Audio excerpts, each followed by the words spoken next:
As we age, it's natural to crave connection and seek understanding, yet despite our best intentions, the gap between generations often feels wider than ever.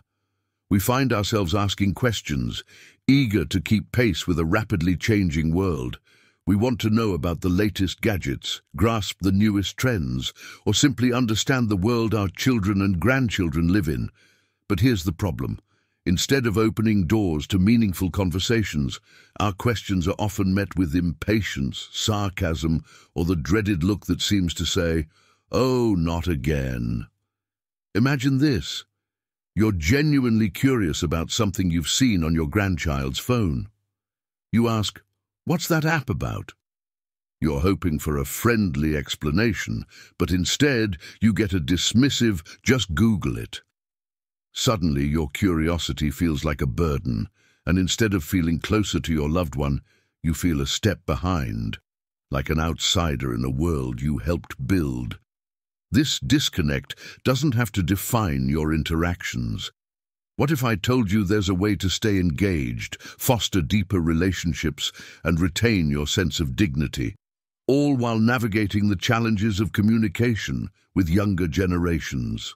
In today's video, we'll uncover 5 powerful insights that will not only change the way you communicate, but also transform your relationships. You'll learn strategies to maintain your curiosity, express yourself with confidence, and ensure your voice is heard without coming across as demanding or outdated. Stay tuned, because by the end of this video, you won't just understand how to connect better. You'll feel empowered to embrace this new chapter of life with renewed confidence and purpose. Ready to dive in? Let's get started. Avoid direct questions. As we move forward in life, something unexpected often happens. Our curiosity becomes stronger, even as our physical abilities may begin to decline. It's a beautiful paradox. Our bodies may slow down, but our minds are eager to explore, learn, and engage more than ever. But here lies the challenge. The world has changed rapidly, especially with technology reshaping the way younger generations communicate and process information.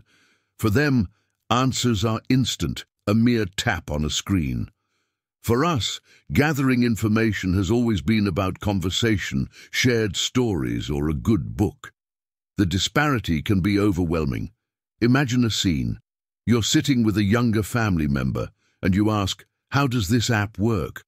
Or, "What's the latest trend I keep hearing about?" Your intentions are genuine. You're simply trying to understand. Yet, the responses you receive are often twofold. Either a sarcastic remark or a suggestion to just look it up. These reactions, no matter how harmless they may seem, can sting deeply. After all, it's not just the words that hurt. It's the feeling of being dismissed or seen as irrelevant. But here's the secret. Direct questioning, as innocent as it seems, can sometimes create barriers rather than break them. Younger generations accustomed to instant information may feel burdened by explanations that seem basic to them. So, how do you approach this?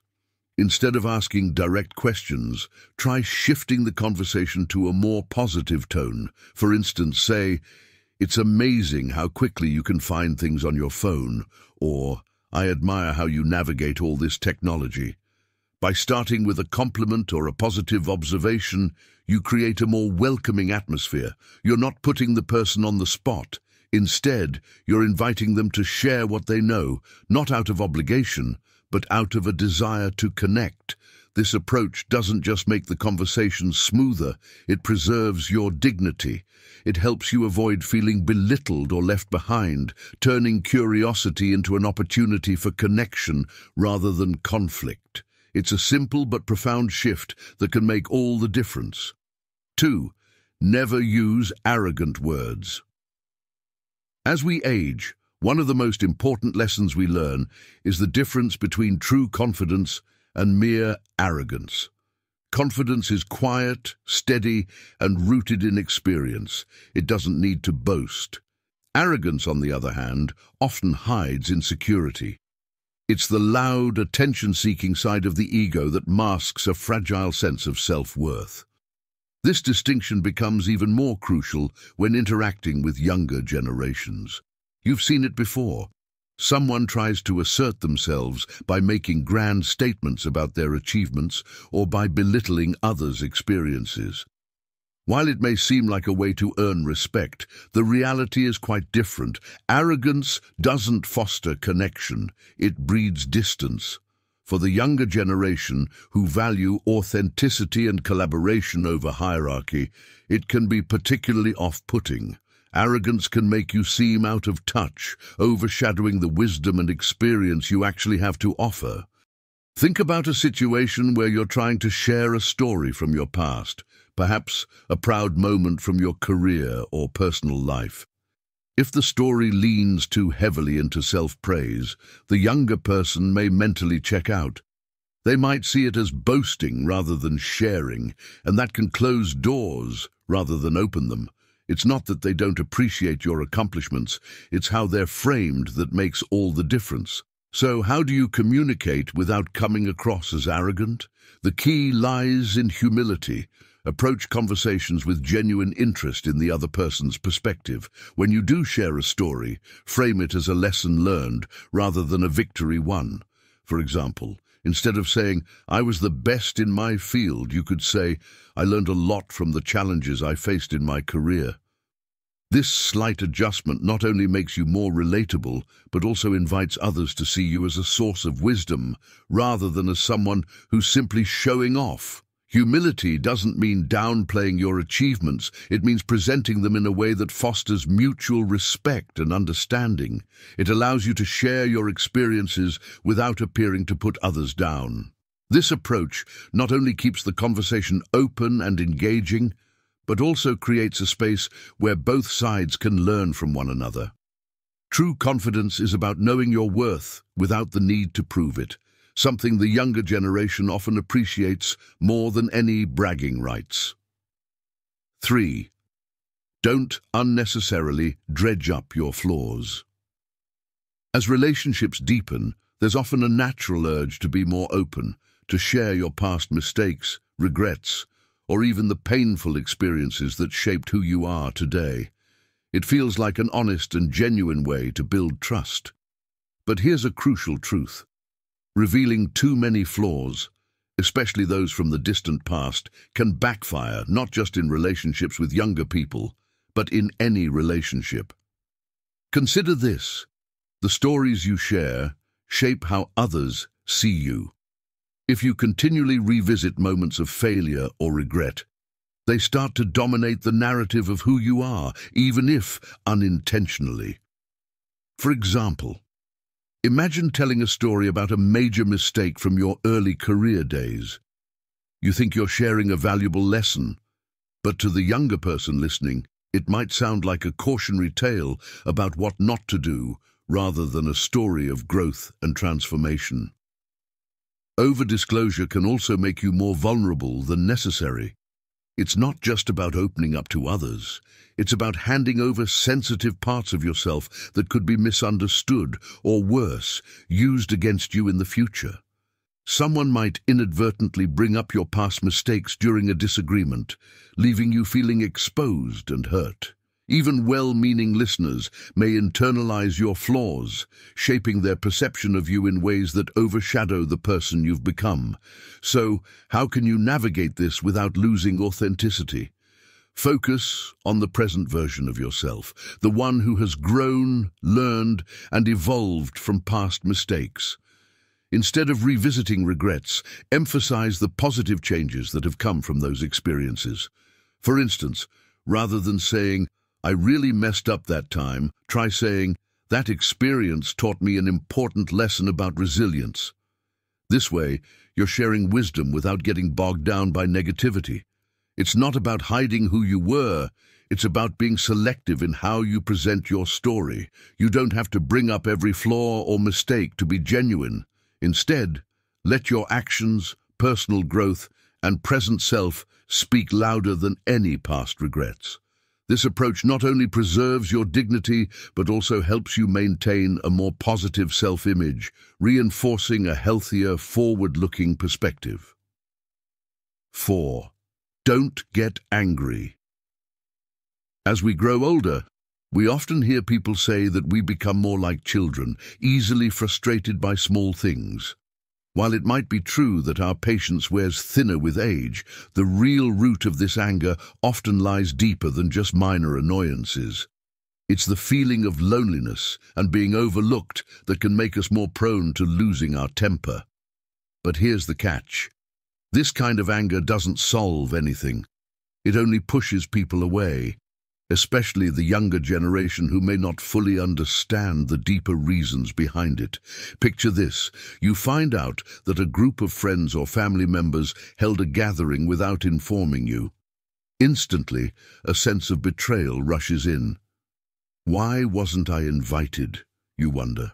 The anger swells, not just from missing the event, but from the fear of being forgotten. You call someone from the group, and the conversation quickly turns into an argument. But later, you discover that there was indeed a message you somehow missed. Now, you're left feeling embarrassed and guilty, realizing that your anger wasn't based on the full truth. This scenario is not just about missing a message. It's about how easy it is to let anger cloud our judgment.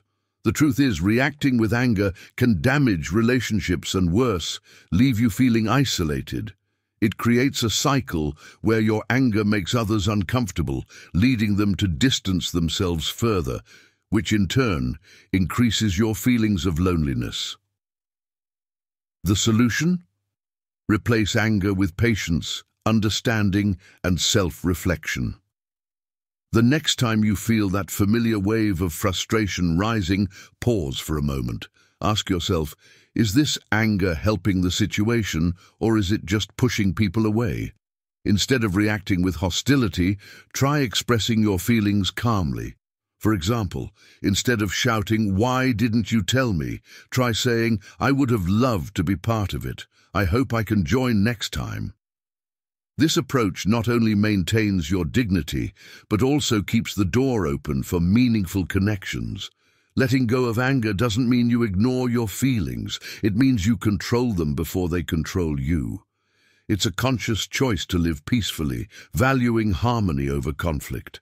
By practicing patience and kindness, you not only improve your interactions with the younger generation, but also create a more peaceful environment for yourself. Remember, true strength in old age comes not from stubbornness or aggression, but from the wisdom to choose serenity over rage. 5. Don't complain. Too much about your illness. As we age, it's only natural that our health becomes a more frequent topic of conversation. After all, our bodies may not be as strong as they once were, and ailments can become regular companions. But here's something important to consider. Constantly talking about illness can do more harm than good, not just for others, but for yourself as well. It's not that sharing your health struggles is wrong. It's about understanding the impact of focusing on them too much, both mentally and socially. Think about this. You're sitting in a cafe with a group of friends, and the conversation quickly shifts to health issues, aches, pains, medication schedules, and doctor appointments. While it's understandable that these topics are on your mind, dwelling on them can make every gathering feel gloomy. Not only does this bring down the mood for others, but it also reinforces a negative mindset for you. Repeating phrases like, "I'm so tired," or "I can't bear this pain anymore," doesn't just signal to others how you feel. It convinces your own mind to accept and amplify those feelings. The more you talk about your ailments, the more you identify yourself with them. It's as if the illness becomes your defining trait, rather than just a part of your life. This constant focus on health problems can shift the perspective others have of you, from seeing you as a vibrant individual to seeing you primarily as a patient.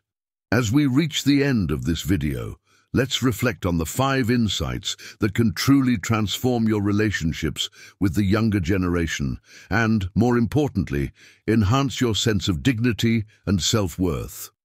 From avoiding direct questions to practicing humility, shifting away from past mistakes, managing your emotions, and focusing on the positives rather than health complaints.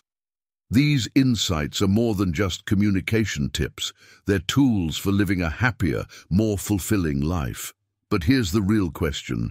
Which of these insights will you start applying today?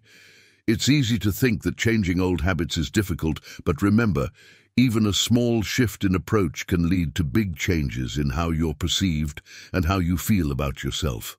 Whether it's being a bit more patient in a conversation or sharing a story that highlights your growth, each step is a move toward more meaningful connections and a stronger sense of self. If you found any of these insights helpful, I'd love to hear from you. Share in the comments which insight resonated with you the most and how you plan to use it in your daily life. Your experiences could inspire others in our community to make positive changes too. And if you're still here watching, I appreciate your dedication to self-improvement and meaningful relationships. Don't forget to like this video, subscribe, and hit the notification bell so you never miss more content filled with valuable lessons like these. Remember, your journey isn't just about adapting to a changing world. It's about continuing to grow, learn, and contribute. You are far from irrelevant. You are still here, still growing, and still making a difference. Let's keep moving forward together with wisdom, kindness, and resilience.